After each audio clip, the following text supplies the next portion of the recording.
Hi friends, அஸ்ஸலாமு அலைக்கும். எல்லோரும் நல்லா இருக்கீங்களா? நாங்கள் ரொம்பவே நல்லாயிருக்கோம். இன்றைக்கி நம்ம சேனலில் ரொம்ப டேஸ்ட்டான, எல்லாருக்குமே பிடிச்ச, முக்கியமாக குட்டீஸ்க்கு ரொம்ப ஃபேவரட்டான புடலங்காய் வச்சு தான் நம்ம சில்லி போட போகிறோம். வாங்க இது எப்படி செய்கிறதுன்னு சட்டுன்னு பார்த்துடலாம்.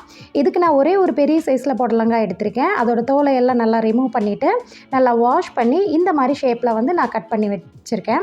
இப்போ இதில் நம்ம மசாலா தூளெல்லாம் சேர்த்துக்கலாம். இதில் ஒரு 1/4 டீஸ்பூன் போல் மஞ்சள் சேர்த்துக்கிறேன். கூடவே 1 டீஸ்பூன் போல் மிளகாய் தூள் சேர்த்துக்கிறேன்.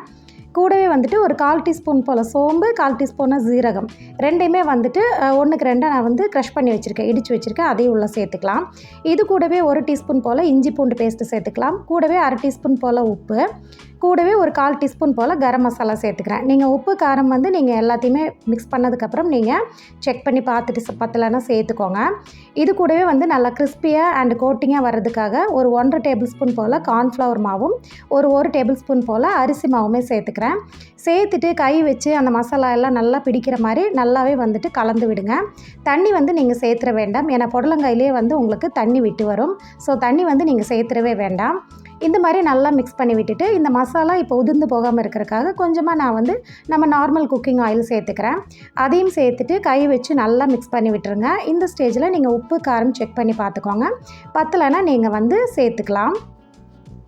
இப்போ இந்த அளவுக்கு நல்லா மிக்ஸ் பண்ணி விட்டுட்டு ஒரு 15 நிமிஷம் மட்டும் நம்ம ஊற விட்டுக்கலாம். அதுக்கு மேலே ஊற விட வேண்டாம். உங்களுக்கு புடலங்காயிலிருந்து தண்ணி விட ஆரம்பிச்சிடும்.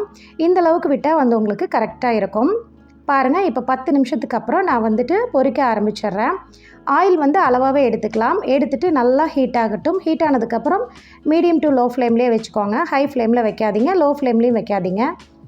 இப்போ 1 பை 1 எடுத்து போட்டாலும் சரி, இல்லை நான் இந்த மாதிரி ஸ்பூனில் எடுத்து போட்டிருக்கேன். ஏன்னா எப்படி இருந்தாலும் உங்களுக்கு ஃப்ரை ஆனதுக்கப்புறம் அது நல்லாவே உதிர்ந்து வந்துடும். ஸோ நல்லா எல்லாத்தையுமே உதிர்த்து விட்டுருங்க. நான் ஒரு 2-3 பேட்சாக போட்டு தான் எடுத்திருக்கேன். போட்ட உடனே திருப்பி போடாதீங்க. ஒரு 2-3 நிமிஷத்துக்கு அப்புறமா நல்லா திருப்பி விடுங்க. நல்லா அடிக்கடி கலந்து விட்டுட்டே இருங்க. நல்லா உங்களுக்கு அது வெந்து நல்லா கிறிஸ்பியாக மொறுன்னு சூப்பராக வரும். கலர் நல்லாவே உங்களுக்கு சேஞ்ச் ஆகி பாருங்கள். இப்போ இந்த அளவுக்கு கலர் சேஞ்ச் ஆகி நல்லா கிறிஸ்பி ஆகிடுச்சு. இப்போ நான் இதை வெளியில் எடுத்துக்கிறேன். இது ரொம்ப டேஸ்ட்டாக இருக்கும். இது புடலங்காயில் செஞ்சது அப்படின்னு யார் சொன்னாலுமே நம்ப மாட்டாங்க. புடலங்காய் சாப்பிடாத குழந்தைங்களுக்கு கண்டிப்பாக இதை செஞ்சு கொடுங்க. இந்த ரெசிபி பிடிச்சா லைக் பண்ணுங்கள். நம்ம சேனலை இப்போ தான் நீங்கள் ஃபஸ்ட் டைமாக பார்க்குறீங்க அப்படின்னா நம்ம சேனல் சப்ஸ்கிரைப் பண்ணுங்கள். நெக்ஸ்ட் ஒரு ஈஸியான டேஸ்டியான ரெசிபியோட எல்லாருமே மீட் பண்ணுறேன். தேங்க்ஸ் ஃபார் வாட்சிங்.